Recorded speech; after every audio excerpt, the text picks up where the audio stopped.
Bago magsimula, mag-subscribe ka na sa channel at i-like ang video para hindi mo makaligtaan ang anumang detalye ng kwentong ito na kahanga-hanga. Sa simula ng bawat kwento, laging may lihim na hindi agad nabubunyag. Sa kasaysayan ng Pilipinas, isang arkipelagong binubuo ng mahigit 7,000 pulo, mayroong isang misteryo na tila lumilihis sa tradisyonal na naratibo. Isang lihim na, ayon sa ilang iskolar, ay maaaring may kinalaman sa mga sinaunang kasulatan ng Biblia. Ngunit paano nga ba konektado ang isang bansa sa Timog Silangang Asya, kilala sa kagandahan ng kalikasan at mayamang kultura, sa mga banal na aklat na isinulat libu-libong taon na ang nakalipas? Nagsimula ang lahat sa isang maliit na grupo ng mga mananaliksik na nagtipon sa Maynila. Nasa gitna sila ng isang mainit na talakayan sa isang lumang kapehan, na tila isang tahimik na lugar para sa isang debate tungkol sa kasaysayan at espiritualidad. Naroon sina Juan Hernandez, isang biblikal na iskolar, Maria Santos, isang antropologong nag-aral ng sinaunang kultura ng Pilipinas, at si Father Antonio, isang pari na nagkaroon ng malalim na interes sa propesya ng Biblia. Alam nyo, wika ni Hernandez, habang iniinom ang mainit na kape, maraming nagsasabi na ang Pilipinas ay walang kaugnayan sa mga kwento ng Biblia. Ngunit paano kung mali sila? Paano kung ang ating bansa ay may mas malalim na koneksyon kaysa sa iniisip natin?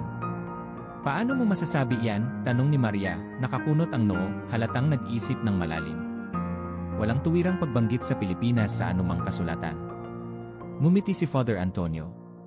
Hindi tuwiran, ngunit may mga pahiwatig, anya. Halimbawa, ang lugar na tinatawag na Ophir. Isang lupain na binanggit bilang mayaman sa ginto, pilak, at mga bihirang yaman. Saan na ba ito matatagpuan? Maraming teorya, ngunit ilan sa mga ito ay tumutukoy sa ating rehiyon. Nagkaroon ng katahimikan. Tila may bigat ang sinabi ni Father Antonio at parang naramdaman ito ng lahat. Ophir, bulong ni Maria. Kung totoo ang sinasabi mo, ang Pilipinas ba ang tinutukoy? Marami tayong ebidensya, sagot ni Hernandez. Ang ating sinaunang kasaysayan ay puno ng mga kwento ng pagmimina ng ginto, at noong panahon ng pre-Hispanic, ang mga mangangalakal mula sa India, Arabia, at China ay pumupunta dito upang makipagkalakalan. Ang mga tala ng mga Espanyol ay nagsasabi rin ng sobra-sobrang ginto na tila hindi nauubos. Bumalik si Maria sa kanyang mga alaala bilang antropologo.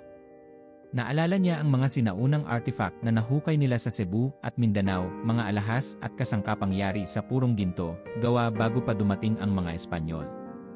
Kung totoo ang sinasabi mo, maaaring ang Pilipinas nga ang Ophir na binanggit sa Biblia, sabi niya, halos hindi makapaniwala.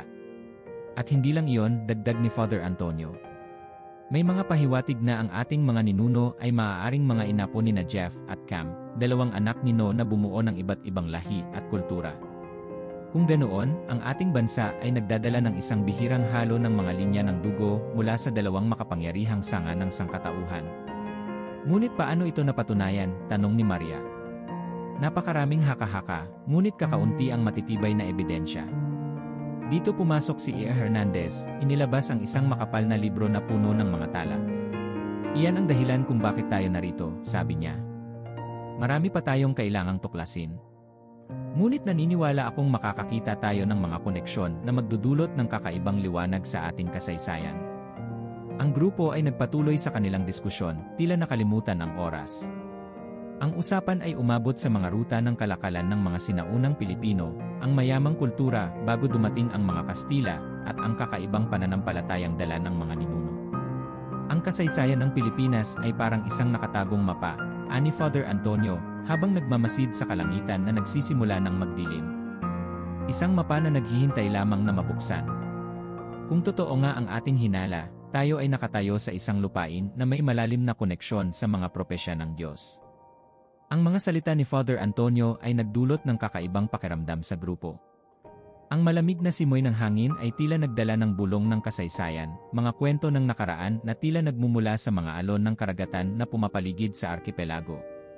At sa mga oras na yon, sa kabila ng ingay ng lungsod, tila isang tahimik na kumpas ang tumibok sa kanilang mga puso. Kung ito man ay totoo, wika ni Maria na puno ng pag-aalinlangan, ngunit may bahid ng pag-asa, ibig sabihin, ang ating bansa ay mayroong espesyal na misyon sa plano ng Diyos. Tumingin si Hernandez sa kanya, ang kanyang mga mata ay puno ng determinasyon.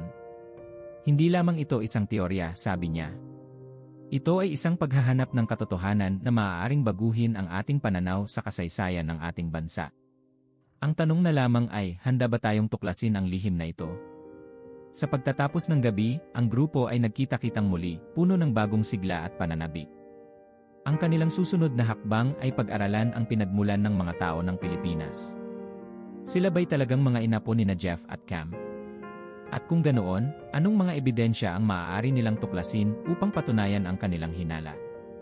Matapos ang kanilang nakakainganyong talakayan sa kapehan, ang grupo, Hernandez, Maria, at Father Antonio, ay nagpasyang magpatuloy sa kanilang pagsasaliksik. Napagkasunduan nilang magsagawa ng mas malalim na pag-aaral sa pinagmulan ng mga tao sa Pilipinas, sa pag-asang matuklasan ang koneksyon nito sa mga sinaunang lahi ng Biblia. Ang unang hakbang ay bumisita sa National Museum sa Maynila, kung saan iniingatan ang mga artifact at tala ng sinaunang kasaysayan ng bansa. Habang naglalakad sila papunta sa museo, hindi maiwasan ni Maria na itanong, bakit nga ba natin iniisip na may kaugnayan tayo kina Jeff at Cam? Hindi ba ito puro haka-haka lamang? Totoo, sagot ni Hernandez na kangiti. Maraming nagsasabi na ito'y haka-haka. Ngunit ang bawat haka-haka ay may pundasyon sa ilang ebidensya. At iyon ang nais nating tuklasin. Pagpasok nila sa museo, sinalubong sila ng malamig na hangin ng aircon at ang amoy ng sinaunang kahoy at papel. Dumiretso sila sa seksyon ng mga sinaunang artifact, kung saan nakadisplay ang mga gintong alahas, kagamitan, at mga palamuti na natagpuan sa iba't ibang bahagi ng bansa. Tinawag ni Maria ang pansin ni Father Antonio sa isang makintab na gintong kwintas. Tingnan mo ito, sabi ni Maria, halos nakapikit ang mga mata sa pagkamangha. Ginawa ito libu-libong taon bago dumating ang mga Espanyol. Kung ang ating mga ninuno ay hindi lamang ordinaryong mga ngalakal, sino sila talaga? Ang ating kasaysayan ay puno ng mga lihim, bulong ni Father Antonio. Ang kanilang kahusayan sa paggawa ng ginto ay isang pahiwatig. Baka ito nga ang nagbibigay ng koneksyon sa tinatawag na offer ng mga kasulatan. Ngunit hindi lamang ang ginto ang kanilang pinagtutunan ng pansin. Sa mga lumang dokumento at mapa ng museo, may tala ng mga sinaunang migrasyon patungo sa arkipelago. Ang mga teoryang ito ay batay sa kasulatan ng Genesis 1:0 na naglalarawan sa Table of Nations, ang tala ng mga naging anak ni Jeff, Cam, at Shem na nagbigay daan sa pagbuo ng iba't ibang lahi sa mundo. Si Jeff, paliwanag ni Hernandez habang tumuturo sa isang lumang mapa, ay ang pinagmulan ng maraming bansa sa Europa at Asia. Ang kanyang mga anak, gaya ni Gomer, Magog, at Tubal, ay kumalat sa iba't ibang direksyon. Ngunit ang isang anak niya, si Togarmah, ay itinuturing na naglakbay patungo sa malalayong lupain ng Asya. Posible kayang dumating ang mga inapo niya sa mga isla ng Pilipinas? At si Cam, tanong ni Maria, hindi mapakali. Hindi ba si Cam ay pinagmulan ng mga bansang Aprikano at ilang Asyanong kultura? Paano tayo nagkakaugnay sa kanya? Ngumiti si Father Antonio. Tama ka, Maria, anya. Si Cam ay kilala bilang ama ng Cush, Misraim, Put, at Kanaan. Ngunit tandaan natin na ang kanilang mga inapo ay naglakbay din patungo sa silangang rehiyon, maaaring kasama na rito ang Timog Silangang Asya. May mga iskolar na naniniwala na may intermixing na naganap sa pagitan ng mga lahi ni Jeff at Cam na nagresulta sa isang natatanging populasyon tulad ng sa Pilipinas. Naglakad sila patungo sa isang exhibit na nagpapakita ng mga tradisyonal na kasuotan mula sa iba't ibang rehiyon ng bansa. Ang bawat disenyo, bawat pattern, ay tila may sariling kwento, may sariling pinag-ugatan. Ang mga damit na ito, wika ni Maria, ay may pagkakahawig sa mga pattern na nakita ko sa India at iba pang bahagi ng Asya. Ngunit may kakaiba rin itong aspeto na hindi ko maipaliwanag. Iyan ang sinasabi ko, ani Hernandez. Ang ating kultura ay isang pagsasama-sama ng iba't ibang lahi at tradisyon. Hindi ito aksidente. Maaaring ito ay tanda ng pinaghalong lahi mula sa sinaunang panahon. Habang nag-uusap ang tatlo, biglang lumapit ang isang matandang lalaki. Siya'y nakasuot ng simpleng damit, ngunit may kakaibang aura ng karunungan sa kanyang mga mata.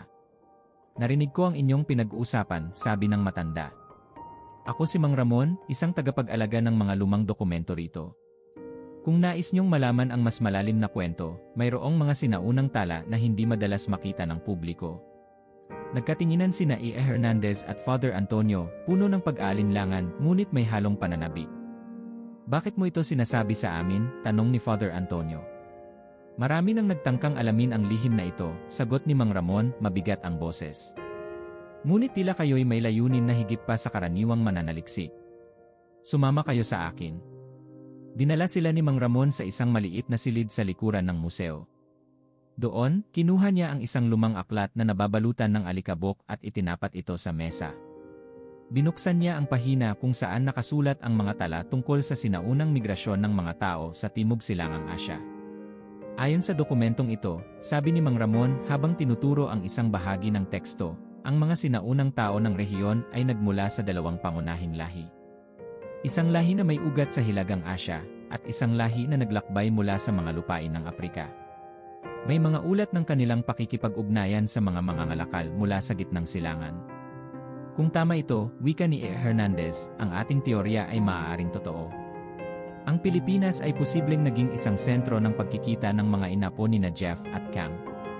Ngunit may tanong pa rin, sabi ni Maria, halatang naguguluhan. Kung ganoon, ano ang dahilan ng kanilang pagdating dito? At bakit tila nawawala ang kanilang mga kwento sa ating kasaysayan? Iyan ang misteryo, sagot ni Mang Ramon habang pinipikit ang kanyang mga mata, tila nagdarasal. Marahil, ito ay dahil sa ating kasaysayan ng pagsakop at pagbabago. Marami ang nawala, ngunit may mga pahiwatig na nagtagal, naghihintay lamang na matuklasan.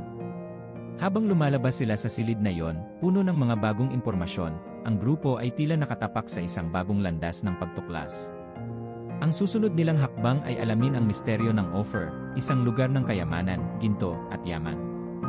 Maaaring ang mga susunod nilang matutuklasan ay magbigay ng linaw kung saan nga ba tumungo ang mga sinaunang lahi na ito at ano ang kanilang naiwan sa arkipelago.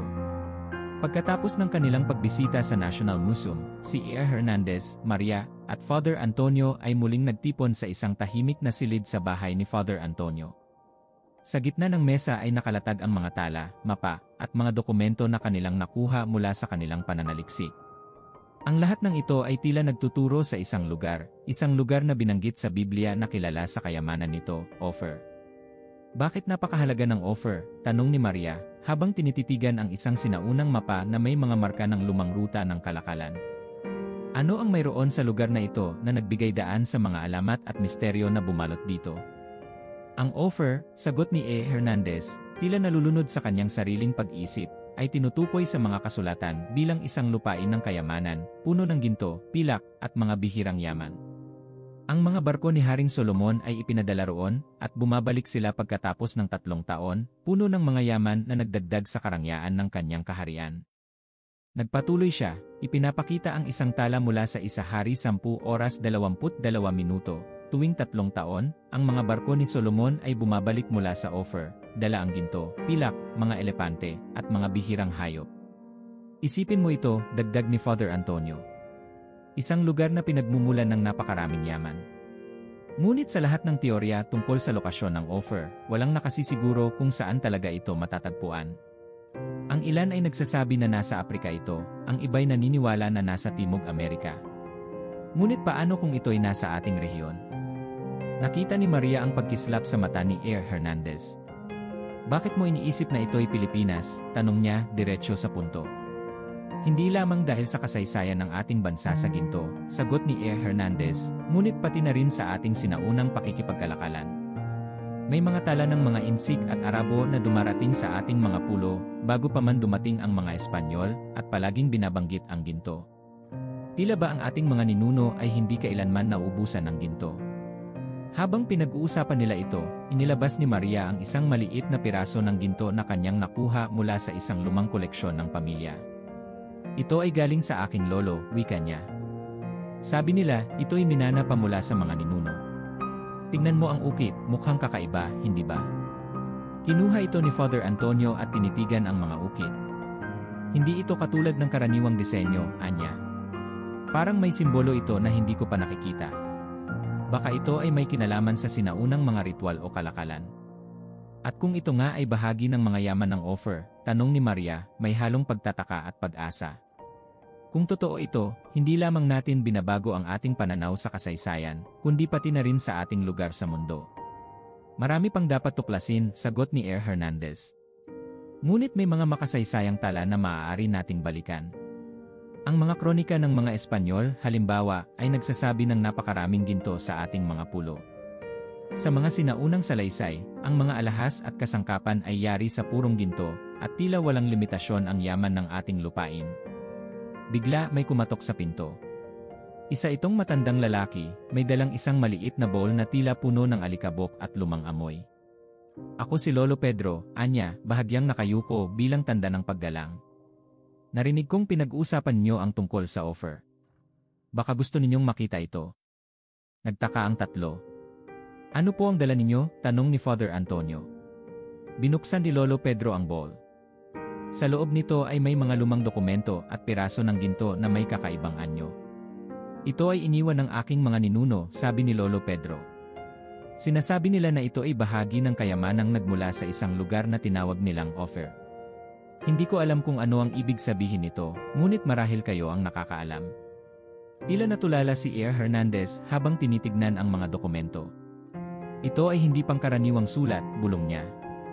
Ang mga simbolo ay tila halaw mula sa sinaunang Aramaiko o Hebreo. Ito ang unang pagkakataon na nakakita ako ng ganito sa Pilipinas. Ngunit paano ito napunta rito? Tanong ni Maria, hindi mapakali sa pagkamaangha. Ang ating mga pulo, sagot ni Lolo Pedro, tila nagbabalik tanaw sa kanyang kabataan, ay palaging naging tahanan ng mga mandaragat at mga ngalakal. Hindi natin alam ang lahat ng kanilang kwento, ngunit ang mga pirasong ito ay nag-iwan ng bakas. Marahil, tayo nga ang lupain na tinutukoy sa Biblia. Ang huling piraso ng ginto na hinawakan ni Father Antonio ay may ukit na tila isang mapa na naglalarawan ng mga pulo. Tingnan niyo ito, wika niya. Parang ito ay nagpapakita ng arkipelago ng Pilipinas. Kung ganoon, sabi ni E. Hernandez, halos hindi makapaniwala, maaaring ang Pilipinas na ang offer. Isang lupain na puno ng kayamanan, ngunit nakatago sa ilalim ng mga alon ng kasaysayan. Habang iniisip nila ang kanilang mga natuklasan, nagdesisyon ang grupo na sundan ang bakas ng mga sinaunang kalakalan at tuklasin ang posibilidad ng koneksyon ng Pilipinas sa Tarshish, isa pang misteryosong lugar na binanggit sa Biblia. Sila'y naghandang bumiyahe patungo sa iba't ibang bahagi ng bansa upang makakalap ng higit pang ebidensya at malutas ang misteryo ng kanilang kasaysayan. Matapos matuklasan ang mga bakas ng offer sa kanilang sariling bansa, si Air Hernandez, Maria, at Father Antonio ay hindi na mapakali. Ang kanilang mga natuklasan ay nagbigay daan sa isang bagong tanong, kung ang Pilipinas ay posibleng ang sinaunang lupain ng offer, ano naman ang koneksyon nito sa isa pang misteryosong lugar na binanggit sa Biblia, Tarshish? Ang trio ay nagtipon muli, ngayon sa tahanan ni Maria, kung saan nakalatag ang mga bagong dokumento na kanilang natagpuan mula sa isang sinaunang aklatan sa Cebu. Sa harapan nila, isang mapa ng sinaunang ruta ng kalakalan na naglalaman ng mga pangalan ng mga lugar na tila hindi pamilyar, ngunit nagtataglay ng malalalim na kahulugan. Ang Tarshish, wika ni E. Hernandez habang tinuturo ang isang bahagi ng mapa, ay palaging binabanggit kasama ng offer sa konteksto ng kalakalan sa dagat. Ito'y kilala sa pagkakaroon ng yaman at ginto, tulad ng offer. Ngunit maraming iskolar ang nag-aakalang ito ay nasa kanlurang bahagi, malapit sa Espanya. Paano ito maaaring maiugnay sa Pilipinas? Si Maria, na tila abala sa pagbabasa ng isang luma at kupas na dokumento, ay biglang nagsalita. Hindi natin ito dapat tingnan sa isang linya ng panahon na pahalang lamang, anya. Kailangan nating isaalang-alang ang mga sinaunang ruta ng kalakalan na nagkokonekta sa gitnang silangan, India, at Timog Silangang Asya. Maaaring ang Tarshish na binanggit ay hindi lamang isang lugar sa kanluran, kundi isang terminong ginagamit para sa malalayong pook ng kalakalan. Nag-isip si Father Antonio. Kung ganoon, sabi niya, posible kayang ang mga mangangalakal na nagmula sa Tarshish ay naglayag patungo sa ating rehiyon at nagdala ng mga yaman at kaalaman na naging bahagi ng ating sinaunang kultura. Habang nag-uusap sila, dumating si Lolo Pedro, ang matandang nagdala ng bowl sa kanilang nakaraang pagpupulong. Hindi ko mapigilan ang aking sarili, sabi ni Lolo Pedro, hinihingal sa paglalakad. May isa pa akong dokumento na nais kong ipakita sa inyo. Isang tala mula sa aking mga ninuno tungkol sa kalakalan ng mga mangangalakal mula sa kanluran. Inilabas niya ang isang lumang pergamino na babalutan ng alikabok at dahan-dahang binuksan ito sa mesa. Sa loob nito ay may detalyadong paglalarawan ng isang barko na may mga kakaibang simbolo at pangalan na hindi karaniwang ginagamit sa mga lokal na aklat. Ito'y hindi barko ng Insik o Arabo, sabi ni E. Hernandez habang tinititigan ang larawan. Ang disenyo ay tila may impluensya ng mga Phoenician o ng mga mangangalakal mula sa Mediteraneo. Tama ka, sabi ni Lolo Pedro, puno ng pananabik. Ayon sa kwento ng aking lolo, may mga nakasaksi sa pagdating ng malalaking barko sa mga pulo, dala ang mga bihirang metal at mga kakaibang kalakal na hindi pa nila nakita noon. Baka ito ang mga barko mula sa Tarshish, bulong ni Father Antonio, halos hindi makapaniwala. Ngunit paano ito napunta rito? At bakit tila walang tala tungkol dito sa ating mga libro sa kasaysayan? Marahil, sagot ni Maria, habang sinisiyasat ang pergamino, dahil sa panahon ng kolonyalismo, maraming tala at kwento ang nabura o kinalimutan. Ang mga Espanyol, na dumating na may layuning sakupin at baguhin ang kultura, ay maaaring sadyang binura ang mga ganitong kwento upang mawala ang kaalaman sa ating sinaunang kalakalan. Nagkaroon ng tahimik na sandali habang nagmuni-muni ang lahat. Ang alinggaw ng alon mula sa labas ng bintana ay tila sumasalamin sa agos ng kasaysayan na kanilang sinusuri. Tila bawat alon ay nagdadala ng bagong kwento, isang piraso ng puzzle na nawawala sa kanilang pag-unawa sa sinaunang mundo. Kung ang ating mga ninuno ay may koneksyon sa Tarshish, sabi ni E. Hernandez, binasag ang katahimikan, maaaring ito ang dahilan kung bakit napakalawak ng ating kalakalan bago pa man dumating ang mga dayuhang mananakop. At marahil, ito rin ang dahilan kung bakit napakabihira ng ilang mga artifact at kasangkapan sa ating bansa. At kung totoo ito, dagdag ni Father Antonio, ito'y nangangahulugang ang Pilipinas ay hindi lamang bahagi ng isang lokal na kalakalan, kundi isang sentro ng pandaigdigang network ng kalakalan na konektado sa mga sinaunang kaharian ng gitnang silangan. Isang pangunahing bahagi ng kasaysayan na hindi natin naituro sa ating mga paaralan, sabat ni Maria, puno ng pagkabighani. Napakaganda nito kung totoo nga. Bigla, tila nagdilim ang langit at narinig nila ang malakas na tunog ng kulog. Tumingin sila sa labas at nakita ang mga alon na bumabangga sa baybayin ng Maynila. Parang ang kalikasan mismo ang sumasabay sa ating pagtuklas, bulong ni Father Antonio, tumatawa ng bahagya. Marahil ito'y isang babala, sagot ni Lolo Pedro, nakatingin sa malayo. Kapag ang lihim ng nakaraan ay nalaman, ang kasalukuyan ay maaaring mabago. Handa ba tayo sa maaaring mangyari? Nagkatinginan sina E. Hernandez, Maria, at Father Antonio. Alam nilang may katotohanan sa sinabi ni Lolo Pedro. Ang kanilang paglalakbay ay nagiging mas malalim at mas mapanganib kaysa sa kanilang inaasahan. Sa kabila ng kanilang mga natuklasan, alam ng grupo na marami pa silang kailangang tuklasin. Ang kanilang susunod na hakbang ay harapin ang bahagi ng kasaysayan na nagdala ng pagbabago sa kanilang lupain, ang pagdating ng mga Kastila at ang pagpapakilala ng Kristyanismo. Kailangan nilang unawain kung paano ito nakaapekto sa kanilang sinaunang kalakalan at sa espiritual na pananaw ng kanilang mga ninuno. Pagkatapos ng kanilang malalim na pag-aaral sa sinaunang kalakalan at ang misteryo ng Tarshish, napagdesisyonan ina E. Hernandez, Maria, at Father Antonio na harapin ang susunod na bahagi ng kanilang pagsasaliksik, ang pagdating ng mga Kastila at ang paglaganap ng Kristyanismo sa Pilipinas. Ang bagong pananampalataya ay nagdulot ng malaking pagbabago sa kultura, relihiyon, at pagkakakilanlan ng bansa, isang bahagi ng kasaysayan na tila nagbura sa mga sinaunang kwento ng kalakalan at koneksyon sa Ophir at Tarshish.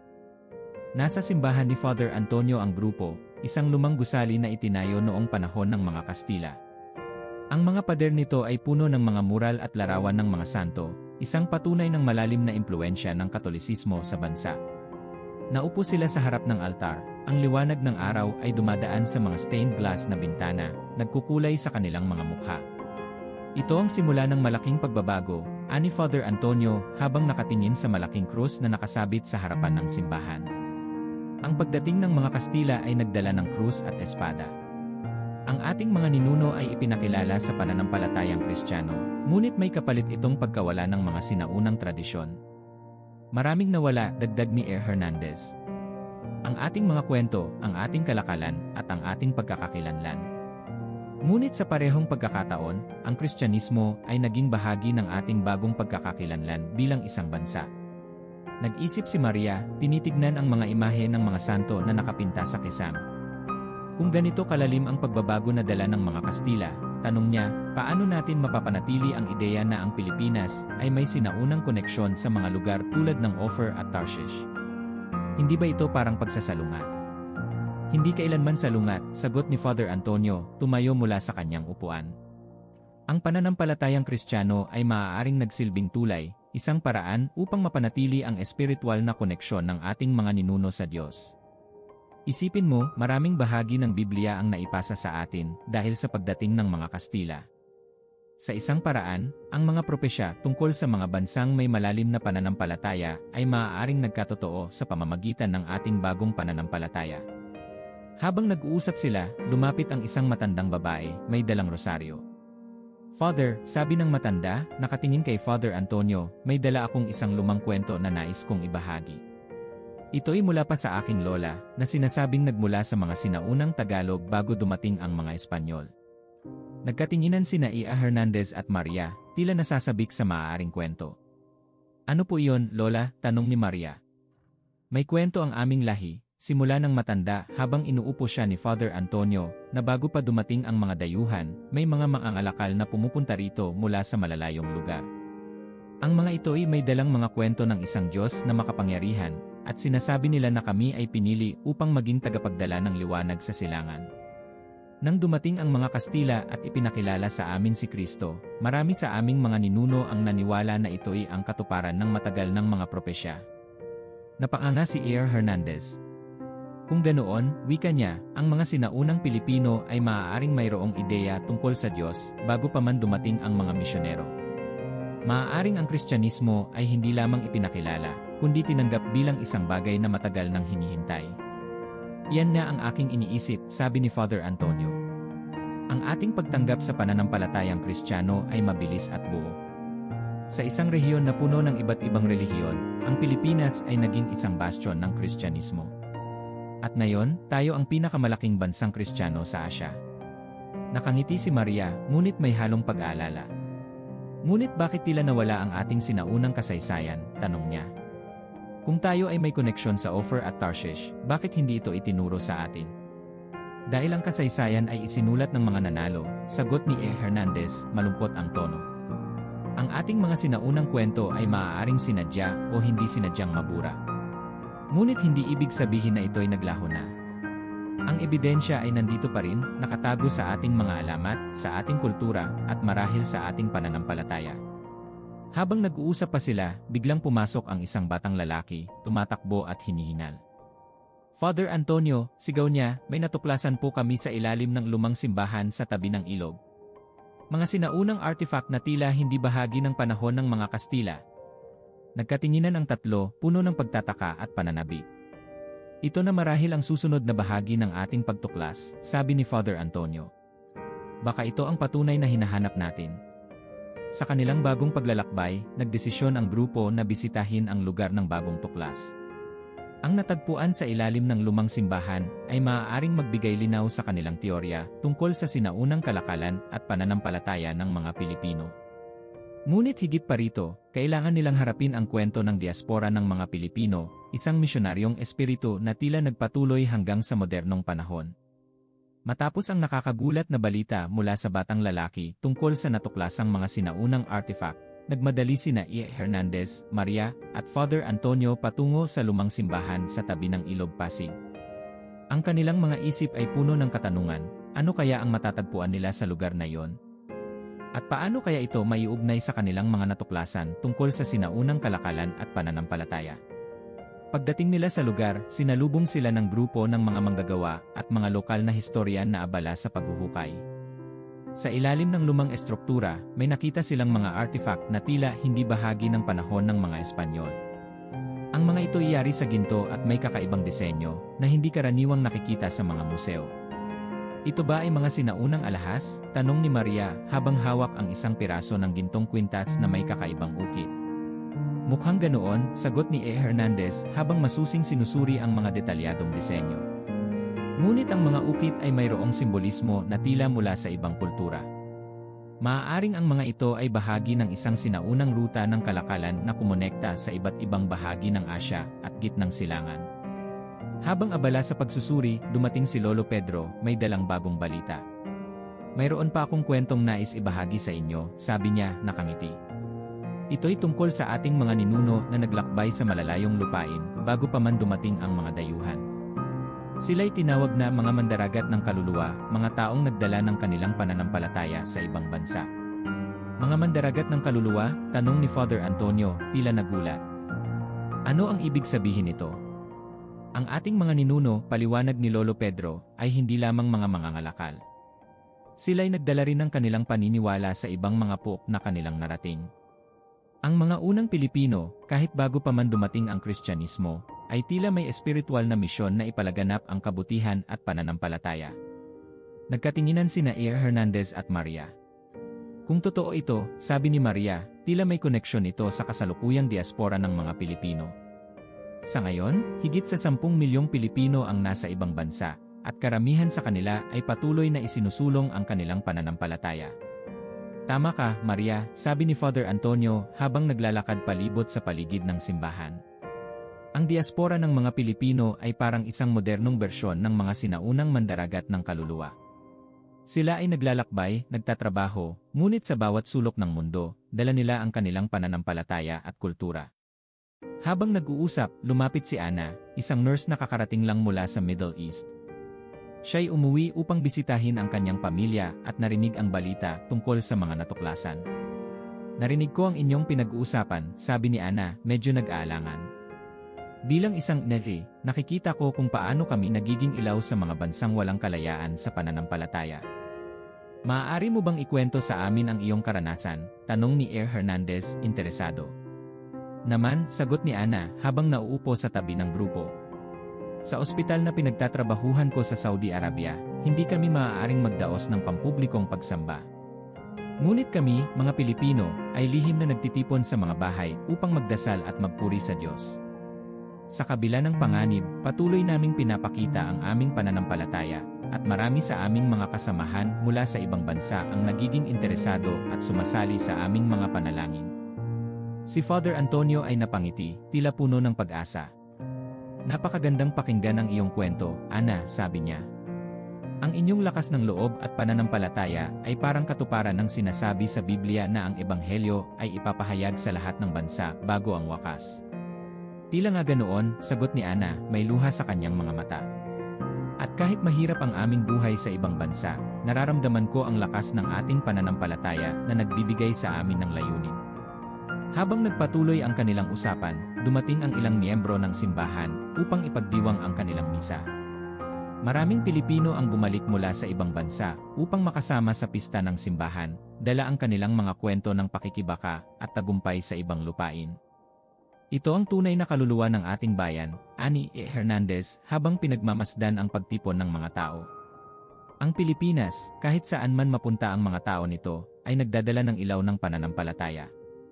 Parang ang kwento ng mga sinaunang mandaragat na nagdala ng kanilang mga kwento at paniniwala sa malalayong po. Nakangiti si Maria habang nakikinig sa mga awitin ng misa. Napakaganda, sabi niya.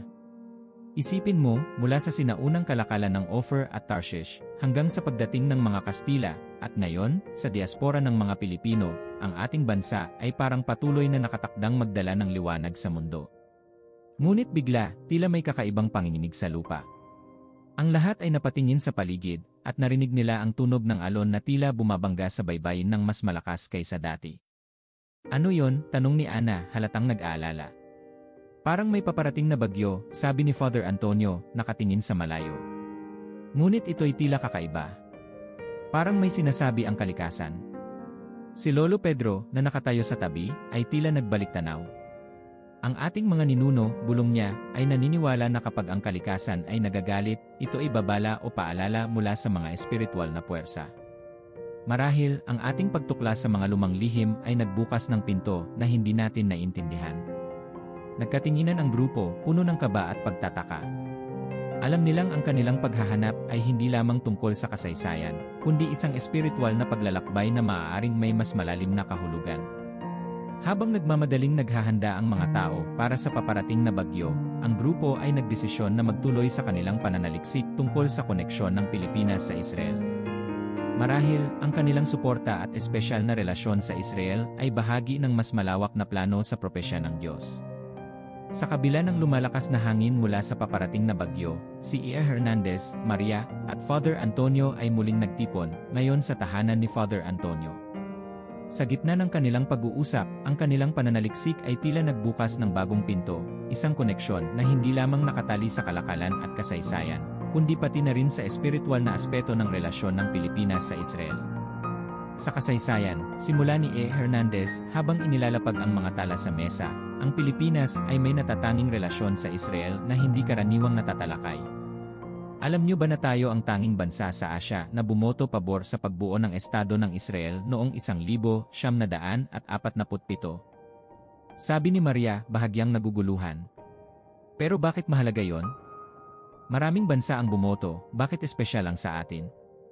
Nakangiti si Father Antonio. Dahil sa konteksto ng panahon. Noong mga panahong iyon, halos walang bansa ang handang tanggapin ang mga Hudyo na tumatakas mula sa Europa. Ngunit ang Pilipinas, sa ilalim ng pamumuno ni Pangulong Manuel Quezon, ay nagbukas ng pintuan para sa higit sa 1,200 pamilyang Hudyo na tumakas mula sa Holocaust. Napakabihira ng ganitong kwento, dagdag ni E. Hernandez. Sa panahon kung kailan ang karamihan ay nagpatupad ng mga patakaran laban sa imigrasyon, ang ating bansa ay nagpakita ng kabutihang loob. At sa Biblia, may sinasabi si Yahweh kay Abraham, pagpapalain ko ang mga magpapala sa iyo, at susumpain ko ang mga susumpa sa iyo. Maaaring ito ang dahilan kung bakit ang Pilipinas ay nagkaroon ng biyaya at proteksyon sa kabila ng maraming pagsubok. Ngunit bakit natin ginawa iyon? Tanong ni Maria, puno ng pagtataka. Ano ang nagtulak sa ating mga pinuno na tumulong sa mga Hudyo? Nag-isip saglit si Father Antonio bago sumagot. May mga nagsasabi na ito dahil sa malalim na pakikiramay ni Quezon sa kanilang sitwasyon. Ngunit sa palagay ko, may mas malalim na dahilan, isang espiritual na koneksyon na marahil ay hindi nila lubos na naintindihan noong panahong iyon. Ang ating bansa, kahit sa simula pa lang ng ating kasaysayan, ay tila may misyon na tumulong at magbigay ng pag-asa sa iba. Habang nag-uusap sila, biglang nagring ang telepono ni E. Hernandez. Tumawag ang isang historian mula sa Israel na nakilala niya sa isang kumperensya ilang taon na ang nakalipas. Shalom, E. Hernandez, batin ang historian. Narinig kong nagsasaliksik ka tungkol sa relasyon ng Pilipinas sa Israel. Mayroon akong impormasyon na maaaring makatulong sa iyo. Tila nagulat si E. Hernandez. Shalom, Miriam. Ano ang impormasyon na mayroon ka? Tanong niya, medyo nanginginig sa pananabik. Nakakita kami ng ilang lumang dokumento dito sa Tel Aviv, sagot ni Miriam. Ito'y mga tala ng mga diplomatikong pag-uusap noong 1947. Ayon dito, ang boto ng Pilipinas pabor sa Estado ng Israel ay nagbukas ng pinto para sa suporta ng ibang bansa. Ang inyong bansa ang naging susi para sa pagtatagumpay ng boto. Napakagandang balita yan, sabi ni Maria, hindi mapigilang ngumiti. Ibig sabihin, ang ating bansa ay may malaking papel sa pagtatag ng Israel. At higit pa rito, patuloy ni Miriam sa kabilang linya, may mga tala ng isang lihim na kasunduan.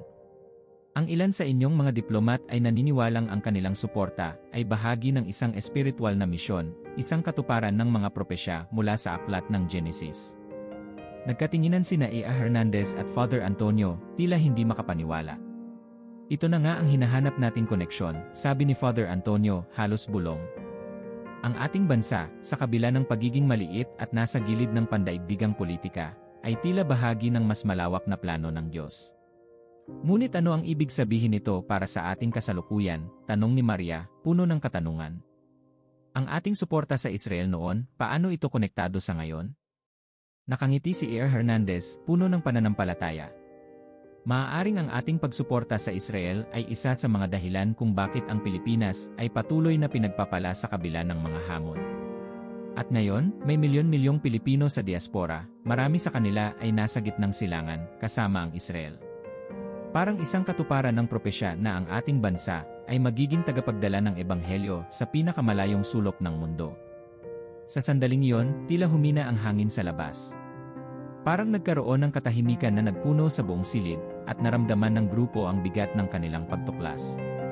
Ang kanilang bansa, sa isang paraan, ay nagkaroon ng espesyal na misyon, hindi lamang bilang isang sentro ng kalakalan at kultura, kundi bilang isang tagapagtaguyod ng espiritual na layunin. Marahil ito rin ang dahilan kung bakit ang mga Pilipino, saan man mapunta, ay nagiging ilaw, sabi ni Father Antonio, puno ng pag-asa. Tayo ay pinagpala dahil sa ating kabutihang loob at suporta sa bayang pinili ng Diyos. Ang tanong na lang ngayon, sabi ni Maria, nakatingin sa malayo, ay paano natin ipagpapatuloy ang ating misyon? At ano ang susunod na kabanata sa kwento ng ating bansa? Sa gitna ng katahimikan, napagdesisyonan ng grupo na masusing pag-aralan ang mga propesya tungkol sa mga huling araw. Marahil, ang papel ng Pilipinas ay hindi pa tapos, baka ito ay may mas malalim na kahulugan sa darating na panahon. Ang kanilang susunod na hakbang ay alamin kung paano ang mga kaganapang ito ay maaaring may koneksyon sa mga hula tungkol sa mga huling araw na nakasaad sa aklat ng Apokalipsis.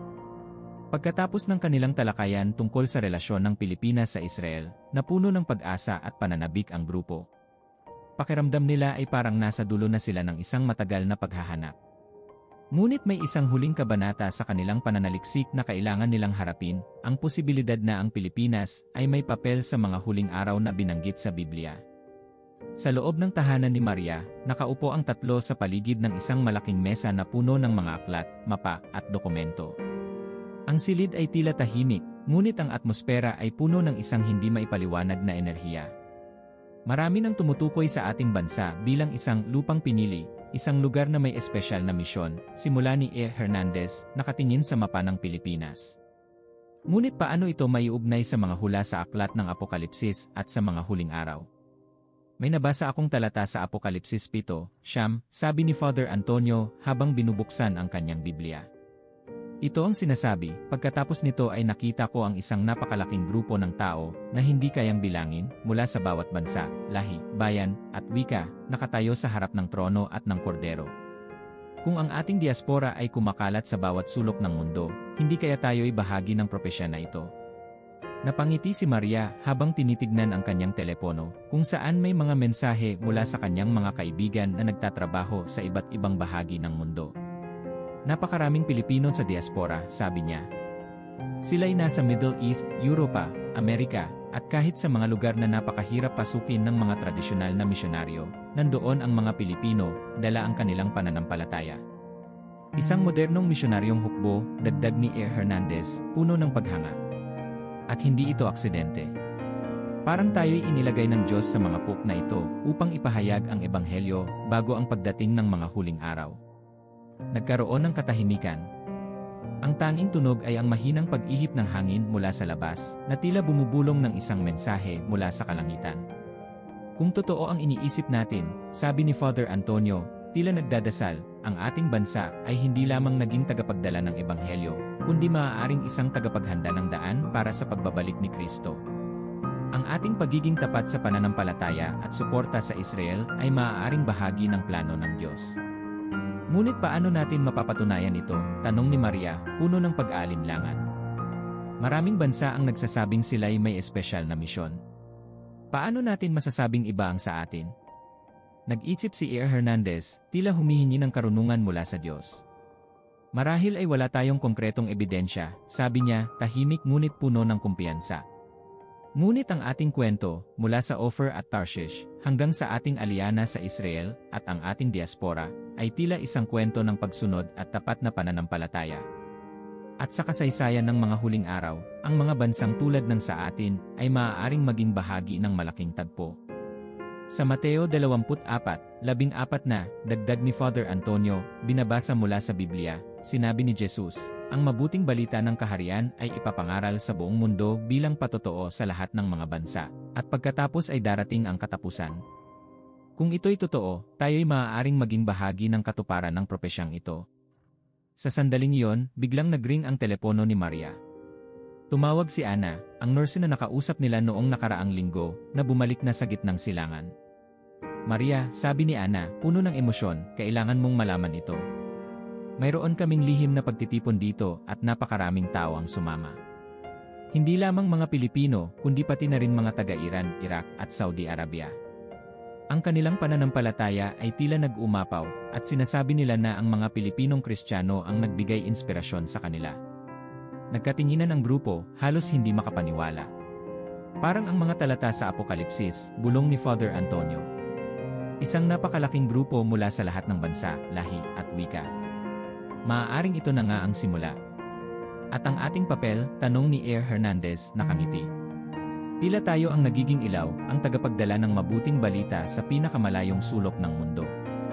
Habang nag-uusap pa sila, narinig nila ang patuloy na pag-ihip ng hangin sa labas, na tila bumabalik ang lakas.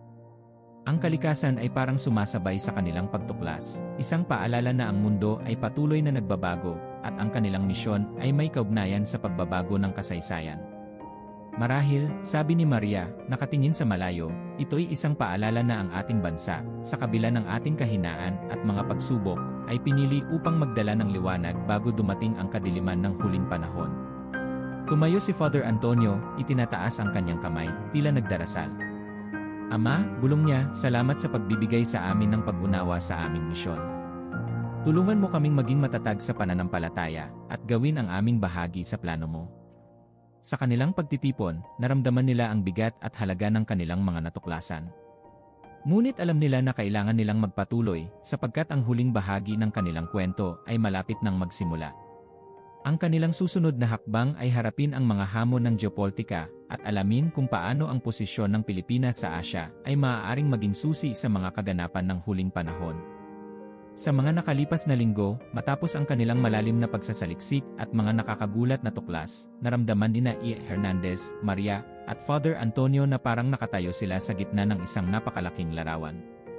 Ang kanilang bansa, na tila isang maliit na piraso lamang sa mapa, ay ngayon ay lumalabas na isang makabuluhang bahagi ng mga nagaganap na kaganapan sa buong mundo. Nagtipon muli ang grupo, sa pagkakataong ito sa isang lugar na mas tahimik, isang maliit na retreat house sa kabundukan ng Tagaytay, kung saan ang simoy ng hangin ay malamig at ang tanawin ay nagbibigay ng kapayapaan. Nais nilang magkaroon ng oras upang pag-isipan ang kanilang mga natuklasan at tuklasin ang mga posibleng koneksyon ng Pilipinas sa mga pandaigdigang pangyayari. Alam nyo, simula ni Maria, habang nakatingin sa malayo, ang Bulkang Taal ay malinaw na nakikita, napakaganda ng ating bansa. Ngunit tila lagi tayong nasa gitna ng mga hamon at pagsubok. Tama ka, Maria, sagot ni E. Hernandez. Sa ating kasaysayan, tayo'y nakaranas ng mga pagsakop, digmaan, at natural na kalamidad. Ngunit sa kabila ng lahat ng ito, tayo'y nakatayo pa rin. Parang ito'y bahagi ng plano, ani Father Antonio, tumingin sa kanilang dalawa.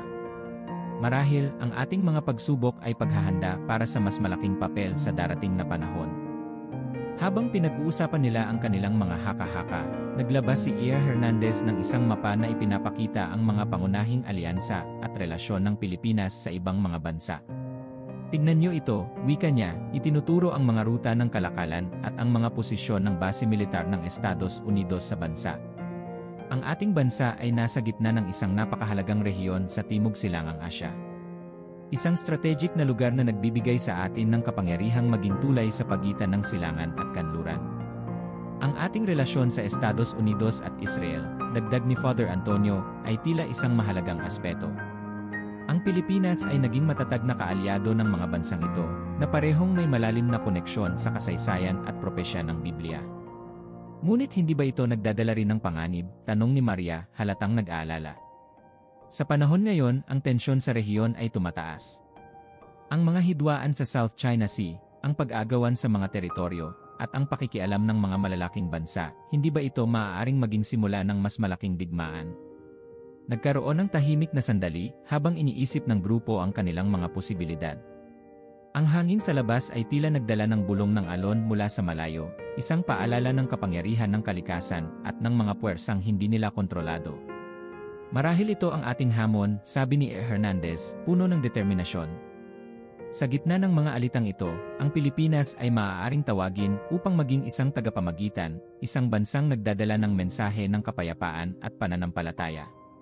Sa Mateo 5:9, dagdag ni Father Antonio, binasa mula sa kanyang maliit na Biblia, sinabi ni Jesus, mapalad ang mga gumagawa ng kapayapaan, sapagkat sila'y tatawaging mga anak ng Diyos. Kung ang ating bansa ay maaaring maging tulay sa pagitan ng mga nag-aagawan, baka ito nga ang ating misyon. Ngunit bago pa man sila makapagpatuloy, dumating si Anna, ang nurse na nagbalik mula sa Middle East, dala ang bagong balita. Kailangan niyo itong marinig, sabi niya, hinihinal mula sa pagmamadali. Ang mga balita mula sa gitnang silangan ay nagiging maseryoso. May mga ulat ng malalaking kaguluhan sa Israel, at tila ang tensyon ay umaabot na sa Asya. Nagkatinginan sina E. Hernandez at Father Antonio, tila nababalot ng kaba.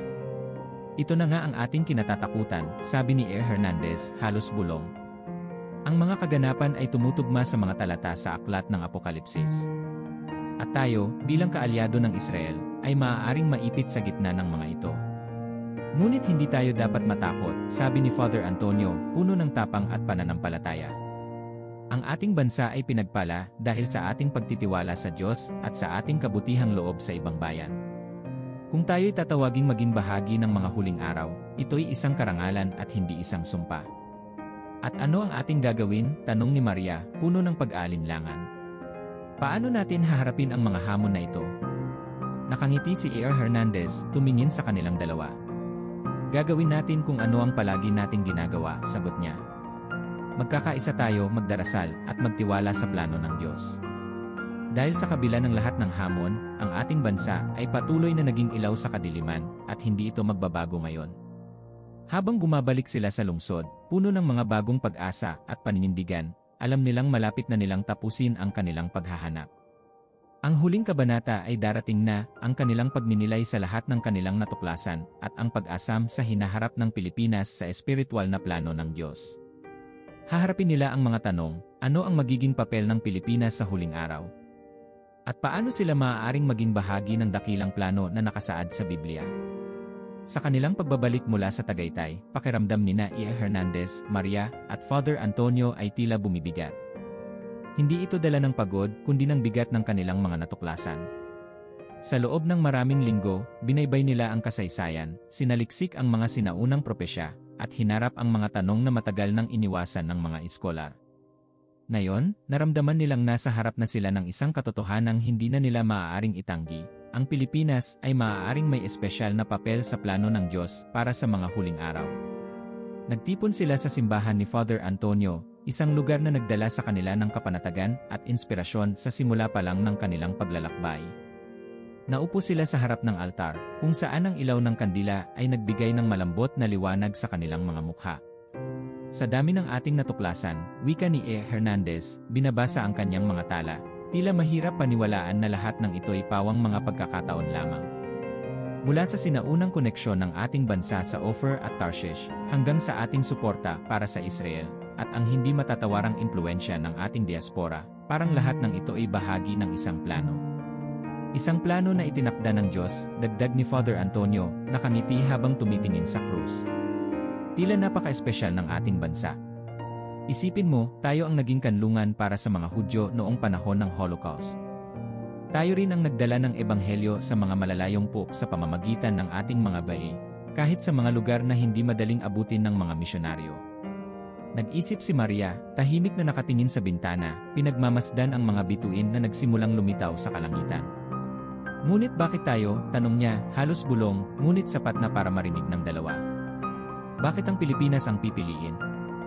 Napakaraming bansa na mas malaki, mas malakas, at mas mayaman kaysa sa atin. Maaaring hindi ito tungkol sa lakas o yaman, sagot ni Father Antonio, puno ng pananampalataya. Marahil, ito'y tungkol sa ating puso. Ang mga Pilipino ay may likas na kabutihang loob, isang malalim na pananampalataya, at isang di matitinag na pag-asa. Ang ating bayan, kahit sa harap ng mga kalamidad at pagsubok, ay nananatiling matatag sa pananalig sa Diyos. At marahil ito ang dahilan, ani A. Hernandez, nakatingin kay Maria. Marahil ang ating kahinaan ang ating kalakasan. Ang ating pagiging mapagpakumbaba, ang ating pagtanggap sa Ebanghelyo, at ang ating likas na pagiging maalalahanin sa kapwa, ito ang mga katangiang nais gamitin ng Diyos upang ipakita ang kanyang kapangyarihan. Nagkaroon ng katahimikan. Ang tunog ng kampana ng simbahan ay tila bumalot sa buong lugar, isang paalala ng lumilipas na oras at ng mabilis na pagdating ng gabi. Ang bawat tunog ay tila tumutugma sa tibok ng kanilang mga puso, na puno ng pananabik at pagkamangha. Kung ganoon, sabi ni Maria, halos may luha sa kanyang mga mata, tayo'y tinatawag na maging ilaw, hindi lamang sa Asya, kundi sa buong mundo. Isang maliit na bansa na may malaking misyon. Sagot ni Father Antonio, tinataas ang kanyang kamay bilang tanda ng pagdadasal. At sa ating pagtanggap sa misyon na ito, tayo'y nagiging katuwang ng Diyos sa kanyang plano. Hindi natin alam ang lahat ng detalye, ngunit ang mahalaga ay ang ating pagtitiwala at pagsunod. Habang nagdarasal si Father Antonio, biglang bumukas ang pinto ng simbahan.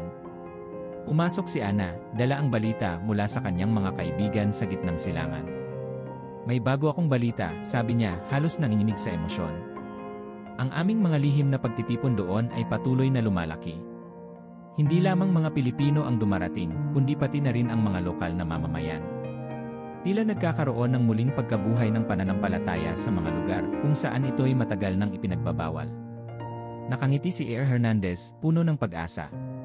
Ito na nga ang hinihintay natin, sabi niya.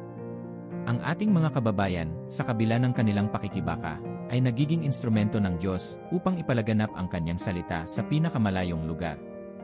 Parang katuparan ito ng sinabi sa Apokalipsis, isang malaking grupo mula sa lahat ng bansa, lahi, at wika, nakatayo sa harap ng trono ng Diyos. Nagkatinginan ang tatlo, at sa kanilang mga mata ay nakita ang parehong damdamin, isang damdamin ng kumpiyansa at pag-asa sa hinaharap. Marahil, sabi ni Maria, nakangiti habang pinupunasan ang luha sa kanyang mata. Ang tanong ay hindi na bakit tayo, kundi paano tayo tutugon. Kung tayo nga ay tinawag, paano natin gagampanan ang ating papel sa plano ng Diyos? Sa pamamagitan ng pagsunod, sagot ni Father Antonio, puno ng determinasyon. Sa pamamagitan ng panalangin, pagkakaisa, at patuloy na pagdadala ng ilaw ng Ebanghelyo saan man tayo ipadala. Tumayo silang tatlo sa harap ng altar, naghawak kamay, at nagdasal ng sabay-sabay. Isang simpleng panalangin, ngunit puno ng pag-asa at pananampalataya. Ama namin, bulong nila, gamitin mo ang aming bayan upang magbigay ng liwanag sa kadiliman. Naway maging tapat kami sa iyong tawag, at naway ang aming mga puso ay laging bukas sa iyong kalooban. Habang nagtatapos ang kanilang dasal, narinig nila ang malakas na ihip ng hangin mula sa labas, na tila nagdadala ng mensahe ng pagbati mula sa kalangitan.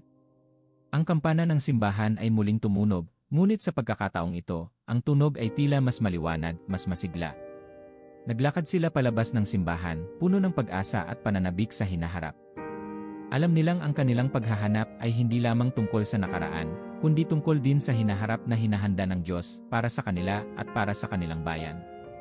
At sa bawat hakbang nila, ang Pilipinas, sa kabila ng lahat ng pagsubok at kahinaan, ay naglalakad kasama nila, isang maliit na bansa, ngunit may isang dakilang misyon. Isang bansa na maaaring hindi nakasulat sa mga mapa ng propesya, ngunit nakaukit sa plano ng Diyos bilang isang tagapagdala ng kanyang ilaw sa mga huling araw. Sa pagtatapos ng kanilang kwento, iniwan nila ang simbahan na may bagong sigla at pananampalataya. Ngunit ang tunay na kwento ay nagsisimula pa lamang, isang kwento ng isang bansang pinili upang magdala ng liwanag at pag-asa sa isang mundo na naghihintay sa pagbabalik ng Kordero.